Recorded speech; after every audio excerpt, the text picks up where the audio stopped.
弟兄姐妹平安。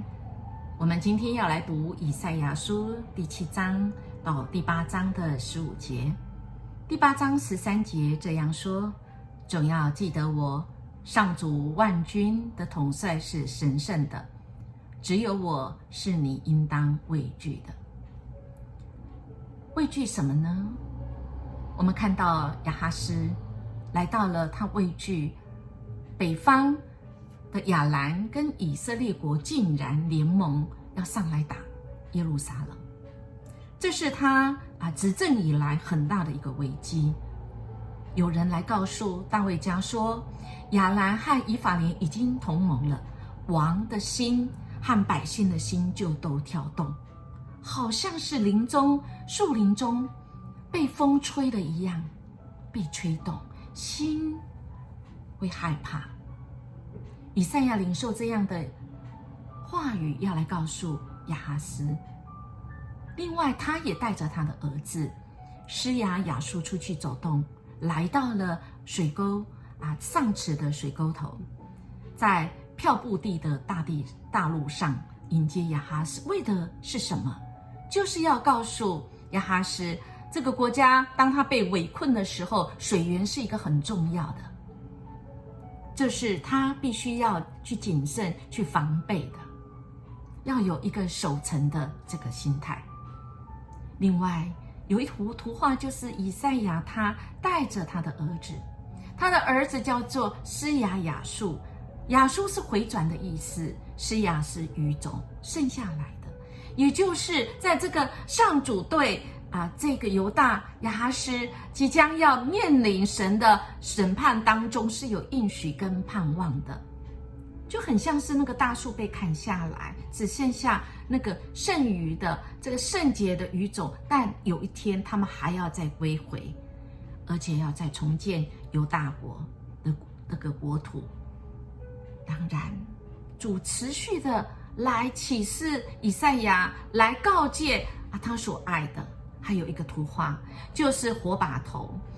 这热烘烘的从北方攻打耶路撒冷，这个火把头，可是当他们这个燃料烧尽的时候，火把头就要熄灭。所以上主要透过以赛亚来启示说，你们不用害怕，神知道这些人的计谋，只要来跟神求什么，神应许给亚哈斯一个兆头。但是亚哈斯竟然说，不用，我不求，我不试探耶和华。他竟然拒绝，因为他心里已经有了计划，他宁愿听人的，而不愿意听神的。这样子的百姓，神仍然爱，于是给他们一个兆头，是以马内利，就是必有童女怀孕来生子。在危难中，神给人孩子，是代表着将来的盼望。以赛亚领受这一些将要有的惩罚下场，他说了，但是他心里也难过，因为他要见证这个审判，而神吩咐以赛亚要把这些预言写下来神的心意。这个对以赛亚来讲是一个很大的压力，可是他也领受了，因为他敬畏神，见证神所要那个没有害怕的生命。以赛亚继续，就是今天的经文说的，他不怕，他要尊万主的耶和华为圣，以他为他心中当惧怕的，因为主必带领。我们一起来祷告。亲爱的天父，一切都在你的掌权中，我们在软弱跟危难中，你乐意给我们兆头，是以马内利，你与我们同在，你鼓励我们前去，鼓励我们跟你来求你拯救我们脱离一切的危难。谢谢主，奉耶稣基督的名求，阿们。愿我们今天活出以马内利，